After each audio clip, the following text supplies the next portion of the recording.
We had a lawyer that we know well call, and he said he had a problem with an elderly client and was probably the victim of fraud.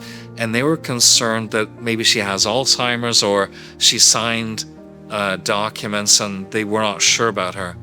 So we did it on a pro bono basis. She was 77 years old. I talked to her and she seemed okay. And then she told me the story of the fraud. She was a lonely lady, I think, in good mental health. And a fraud guy came by and then tempted her with the idea of getting a $25,000 settlement for fraud liens. And there were no fraud liens, but that's how he got in. Then he befriended her, and then he later said that, oh, the lawsuit fell through, but she needed a new roof. So she said, yeah, the roof is $11,000 and I've got $8,000 saved. So she only needed $3,000. So this guy comes back and he said, I can arrange the financing. So she needed $3,000 and he did $155,000 prepaid second. It really is a time bomb. In a year, it's going to blow up and cause disaster.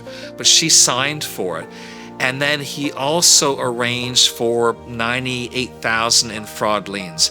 So she needed $3,000 and she was indebted for $251,849. And then a year later, the time bomb explodes and they want to go power sale. The lawyer referred it over. Then the lawyer advised file a police report to delay power sale proceedings, right? Then we probably put 100 hours into her and explaining it and giving her advice. And every lawyer wanted a $10,000 retainer to start it. We contacted the Law Society, FSRA, the Premier, the local police, the fraud, everyone, right? And then we realized the extent of the fraud for elderly is massive. Like, they're doing this all the time. It's like a syndicated ring.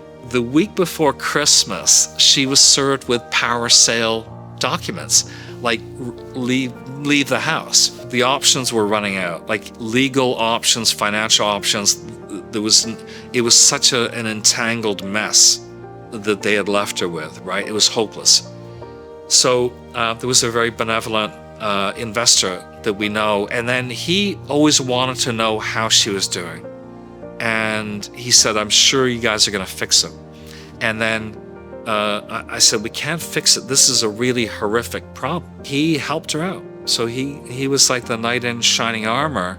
He came by and bought the house, letting her live there, paid the mortgage, paid the lawyers, paid the liens, the whole, and it was a real mess. No one would normally ever do that. We go for lunch every so often, and she always jokes about purpose, and she talks about religion sometimes, right?